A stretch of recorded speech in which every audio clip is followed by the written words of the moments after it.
The courage to be disliked is a transformative dialogue between a philosopher and a young man, exploring how we can break free from the constraints of past traumas, societal expectations, and self-doubt to live a life of true freedom and happiness. Rooted in Adlerian psychology, the book challenges the belief that our past defines us and offers a fresh perspective that we are the creators of our own lives through the choices we make in the present. About the authors. Ichiro Kishimi is a Japanese philosopher and psychotherapist specializing in Adlerian psychology, a school of thought founded by Alfred Adler that emphasizes individual agency and social connectedness. Alongside writer Fumite Koga, Kishimi co-authored The Courage to be Disliked, which has gained international acclaim for its accessible and thought-provoking approach to personal development. Their collaborative work brings philosophical concepts to life through engaging conversations that inspire readers to rethink their mindset and relationships. Once upon a time, in a quiet place filled with questions and wonder, a young man met a wise philosopher. The young man was burdened by the weight of his past, tangled in doubts about himself and the world. He wondered if he could ever be truly happy, free from the mistakes he had made and the opinions of others. The philosopher smiled gently and said, "Let us talk, for the answers you seek are closer than you think." Their conversation began not with grand ideas, but with a simple question: can we change? The young man believed that who he was, his habits, his failures, his fears were locked deep inside him, like an unchangeable fate. The philosopher, however, invited him to see differently. "Your past does not define you," he said softly. "It is only the story you tell yourself about your past. You are free to write a new story." This idea startled the young man. Could it really be true that the mistakes and hardships of his life were not chains, but chapters that he could leave behind? The philosopher explained that we often live as if our lives are shaped by causes, things that happened to us before, things beyond our control. But what if instead life is shaped by purposes, what we decide to do now, how we choose to live going forward? The young man listened closely as the philosopher painted a new vision of freedom. He spoke of how many people feel trapped by their past or by the judgments of others, but that this feeling is an illusion we create ourselves. We suffer not because of the facts of our lives, but because of the meanings we assign to those facts. If we change our meanings, our lives can change too. This was only the beginning of their journey. The philosopher urged the young man to find the courage to be disliked not as a cruel act, but as a brave step toward living authentically. Too often, people live to please others, to fit into expectations, to avoid conflict. But in doing so, they lose their own voice and their own joy. True freedom, the philosopher said, requires the courage to stand firm in who you are, even if others do not approve. The young man felt a spark of hope, but also fear. What if being true to himself meant loneliness? What if rejection followed? The philosopher nodded knowingly and reassured him that the courage to be disliked is the key to a fulfilled life. For no one can live happily trying to be everything to everyone. The path to happiness is walking toward your own values and peace, not toward the approval of others. As the sun began to set, their conversation wound through the idea that happiness is something we choose moment by moment. It is not the result of accumulating success or avoiding hardship. Instead, it blossoms when we accept ourselves, when we stop blaming our past, and when we act with intention and kindness. The young man realized that this was not an easy journey. It was a path that required daily courage, humility, and awareness. But for the first time, he felt that freedom was possible, not as a distant dream, but as a choice he could make each day. And so, under the deepening twilight, the philosopher and the young man continued their talk, each word a step toward a new way of being a life lived courageously, fully, and freely. As the days passed, the young man and the philosopher met again beneath the soft light of the morning. Their conversation turned towards something the young man had always found confusing. Why do people seek approval so fiercely? Why is it so hard to simply be oneself without worrying about what others think? The philosopher smiled warmly and said, "Because we live as if our value depends on others' judgments. We believe our worth is measured by how much others like us or approve of us. But this is a mistaken way to live. It is a trap." He explained that when we base our happiness on being accepted by others, we give away our freedom. We become actors on a stage, trying to perform roles that please the audience, instead of being the true authors of our own lives. The young man pondered this deeply. He thought of times he had changed himself to fit in or to avoid criticism. The philosopher told him, "True courage is in deciding to live according to your own values, not according to the expectations or opinions of others." He spoke about how this courage can feel frightening, but it is the only way to genuine happiness. Then the philosopher introduced a new way of thinking about relationships. "People are not obstacles to your happiness," he said, "nor are they sources of your suffering. Instead, they are companions on your journey. You do not have to be their prisoner, nor must you seek to control them." The young man's eyes widened. This was different from what he had believed, that others' approval was necessary, or that their anger could destroy him. The philosopher explained that the problems we feel with others often come from wanting to be superior, or from fearing inferiority. But if we accept others as equals, each walking their own path, the tension dissolves. The philosopher told the young man a secret. People do not seek recognition or approval for its own sake. They seek to feel they belong. They seek connection. When we stop trying to dominate or please, we open the door to honest, free relationships. The young man began to see that living freely did not mean isolation, but rather connecting authentically without masks or hidden agendas. He realized how often he had worn masks, afraid of rejection. Now the philosopher invited him to try wearing no mask at all. Yet the young man still felt unsure. "What if people dislike me?" he asked quietly. "That is your courage to develop," the philosopher replied gently. "To be disliked means you are not living to please others, but to be true to yourself.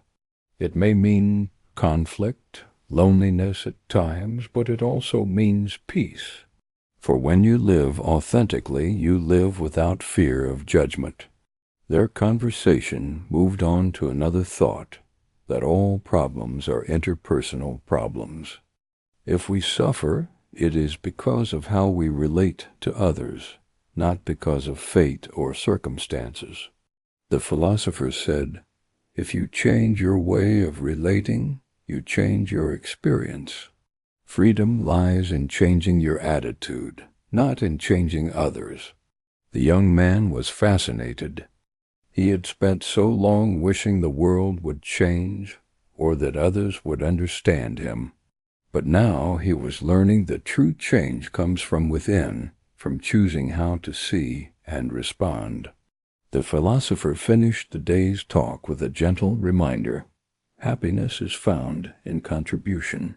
When you live to benefit others and contribute to their well-being, you find meaning and joy. The young man felt something shift inside him, a tiny seed of hope and strength. He understood that the path was difficult, but it was also beautiful. And with each new day, he would practice the courage to be disliked, the courage to live freely, and the courage to contribute with love. The next time the young man met the philosopher, the morning was bright, filled with the gentle hum of life awakening. Their conversation turned to a question that had long troubled the young man. Why do we often feel so anxious about our place in the world? Why does it seem so hard to simply be happy with who we are? The philosopher answered calmly, because many live under the illusion that life is a competition. They see others as opponents and themselves as either winners or losers. But this is a misunderstanding. Life is not a battlefield. It is a shared journey. He went on to explain that this competitive mindset traps people in endless comparison and jealousy, stealing their peace. Instead, he said, true freedom and happiness come from cooperation and community, from understanding that each person's path is unique and valuable. The young man listened carefully as the philosopher spoke of separation of tasks. This idea meant recognizing what belongs to you to handle and what belongs to others. We often worry about what others think or do, but the philosopher said this is stepping into someone else's task. When you accept the boundary of your own tasks, he said, you free yourself from unnecessary suffering. This idea struck the young man deeply. He had spent much of his life trying to control or please others, exhausting himself in the process. Now he was learning that peace begins with knowing what is truly his to bear and letting go of the rest. The philosopher shared a story of a man who stopped trying to fix everyone around him and instead focused on his own life. As a result, his relationships blossomed. By not trying to change others, but accepting them fully, he found freedom and joy. Then the philosopher spoke about the meaning of life. He said that life's purpose is not happiness alone, but contribution living in a way that benefits others. When we live for ourselves only, isolation follows. But when we live to contribute, connection and fulfillment grow. The young man reflected on his own fears of rejection and failure. The philosopher reminded him gently that failure is not a verdict on who we are, but a momentary event. You are not defined by your failures, he said. You are defined by your courage to continue. The young man felt a warmth spreading inside him, as if a light had been turned on in a previously dark room. He realized that happiness was not a prize at the end of a long struggle, but a way of living moment to moment. The philosopher concluded their meeting with a powerful truth. Freedom means taking full responsibility for your life, your choices, and your happiness. When you do this, you stop blaming your past, others, or fate. Instead, you become the author of your own story. As they parted, the young man looked up at the clear blue sky and felt something new, a quiet confidence that no matter what happened, he could live fully, freely, and with courage. When the young man met the philosopher once again, the afternoon sun cast long shadows on the quiet garden where they sat. Their conversation now turned to the idea of self-acceptance, the heart of the journey they had begun. The young man confessed that he often felt like a failure, weighed down by feelings of inferiority. How can I be happy when I see so many others who seem better, smarter, or more successful? He asked with a sigh. The philosopher responded with kindness. Feeling inferior is natural, but it becomes a problem when it controls you. Remember, your worth is not measured by comparison to others. Every person's value is unique and complete just as they are. He shared that the root of many problems lies in the desire to be superior, to prove ourselves better than others. This competition breeds anxiety, jealousy, and dissatisfaction. But the wise find peace by letting go of superiority and inferiority alike, embracing equality and community instead. The philosopher taught the young man that true freedom comes from loving oneself, not in a boastful way, but with quiet acceptance. To accept one's flaws, mistakes, and limitations is to stop fighting a battle inside. It is to open the door to growth and happiness. The young man thought about the masks he wore, pretending to be confident when he felt unsure, pretending to have it all together when he felt lost. The philosopher smiled gently and said, "Authenticity is the bravest form of living. When you accept yourself fully, you no longer need to hide or seek approval." They then explored how our goals shape our feelings. The philosopher explained that many people live with the goal of being recognized or validated by others. But such goals create dependence and unhappiness. Instead, if we shift our goals to contribution and personal growth, our happiness becomes independent of others' judgments. The young man realized that much of his suffering came from chasing praise and fearing criticism. The philosopher encouraged him to practice detachment from others' opinions, while still caring deeply about his own values. Their talk deepened into the idea of separating tasks, once more knowing what is yours to carry and what is not.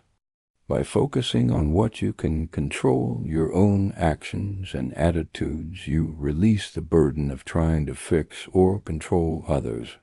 The philosopher gently reminded the young man that this path requires courage, the courage to be disliked, to face loneliness, to walk a different road. But it is the road that leads to true freedom and happiness. As the sun dipped low and the garden grew quiet, the young man felt a profound peace settle within him. He understood now that he need not be perfect, nor loved by all. He could simply be himself, imperfect and evolving, and that was enough. As the evening stars began to twinkle overhead, the young man and the philosopher met one last time beneath the quiet sky. Their conversation now turned toward what it truly means to live a free and joyful life. The philosopher spoke softly. Freedom is not just the absence of restrictions, but the presence of courage.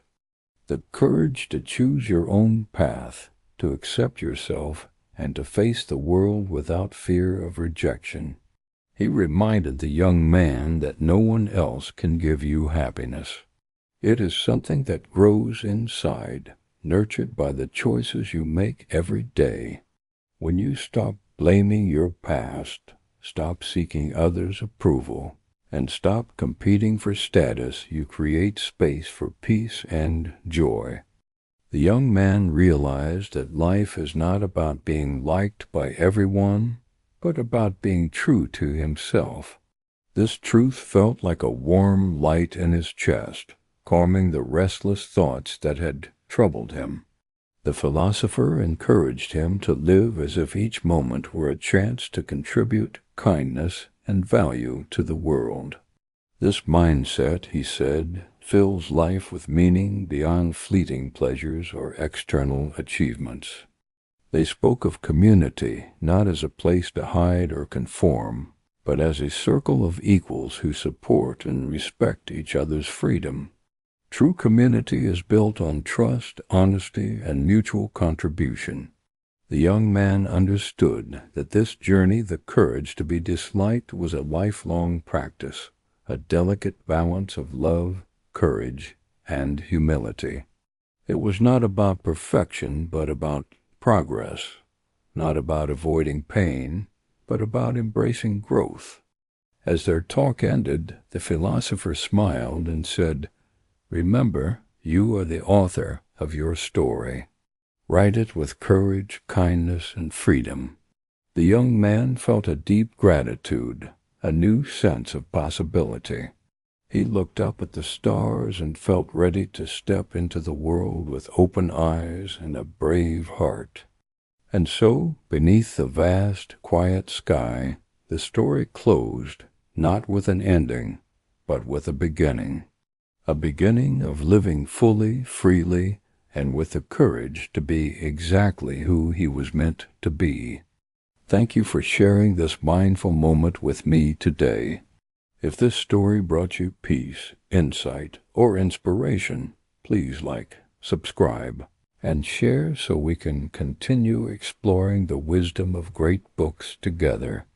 New journeys await here, guiding you gently through stories that nurture your heart and mind one calm step at a time.